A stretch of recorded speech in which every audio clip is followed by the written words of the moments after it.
सेना भवनमध्ये बैठका सुरू आहे. 1 जुलैच्या मोर्चा संदर्भात आपण आदेश देत आहात.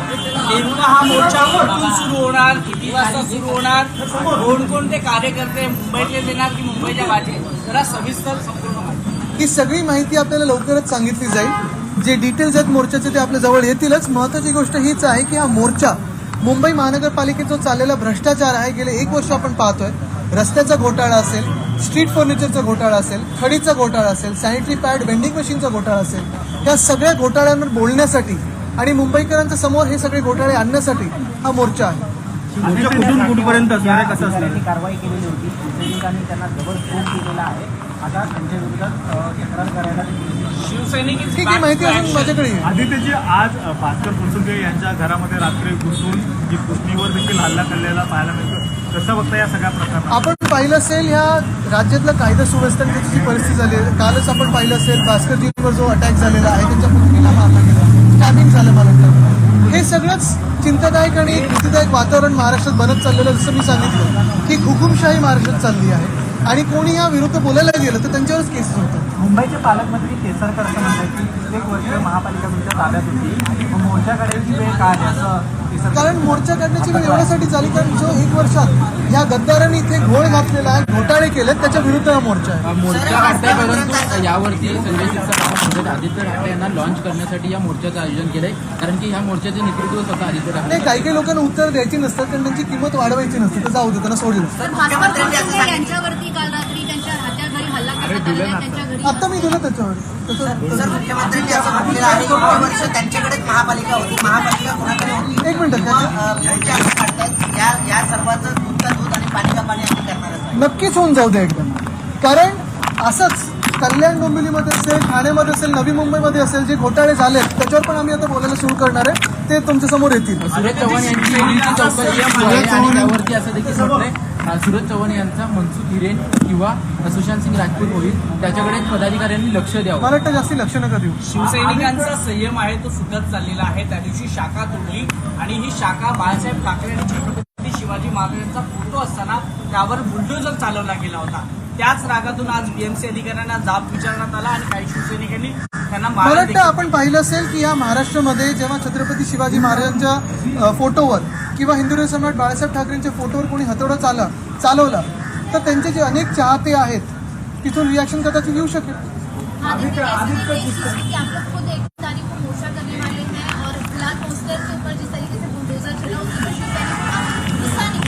नहीं, अगर आप देखें तो महाराष्ट्र में जो भी चल रहा है वो एक हुकुमशाही का राज्य ऐसे चल रहा है.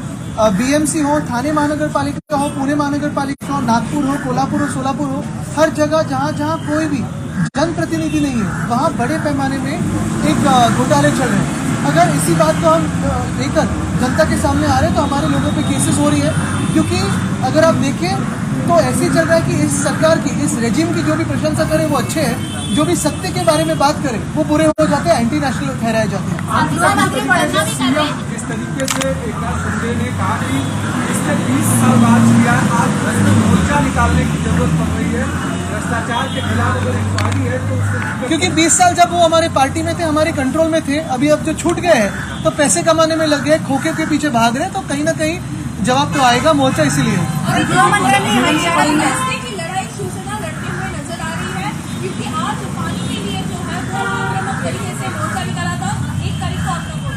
बिल्कुल, क्योंकि हम जनप्रतिनिधि हैं, जनता की आवाज उठाते रहते हैं. अगर आप देखें तो महाविकास आघाड़ी की सरकार हो या पहले पिछले 25 सालों में मुंबई महानगर पालिका में सरकार हो, जनता के काम वहाँ होते थे, जनता की आवाज सुनी जाती थी. अगर आप देखें तो कल म्यूनिसिपल कमिश्नर गायब थे, परसों म्यूनिसिपल कमिश्नर गायब थे. हमारे वक्त पे अगर आप देखें तो हर कोई म्यूनिसिपल कमिश्नर हो, एएमसी हो, डीएमसी हो, जब भारी बरसात होती थी मुंबई में तो वो रास्तों पे दिखाई देते थे, आपके साथ भी घूमते थे, बातचीत करते थे, रिपोर्टिंग करते थे. वैसे ही मेयर हो या फिर हमारे वक्त पे अगर आप देखें तो सीएम साहब खुद उद्धव साहब ने रास्तों पे आके जायजा लिया था जब बारिश हो रही थी. कल का जो चल रहा था वो एक टूरिज्म जैसे चल रहा था कि कहाँ कहाँ बारिश हुई, कोस्टल रोड जाके देखते हैं, यहाँ जाके फोटो अप करते हैं. मुझे लगता है ये जनता के खिलाफ काम करने वाली जो खोखे सरकार है उसके खिलाफ ही हम ये मोर्चा निकाल रहे हैं. नथुराम गोडसेंचे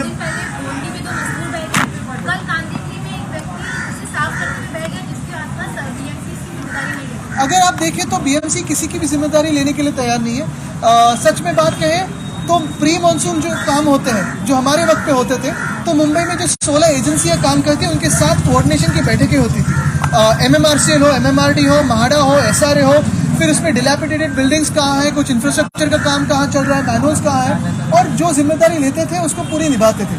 कल की अगर आप बात करें तो आप भी सवाल किससे करें, ये बड़ा सवाल होता ही है।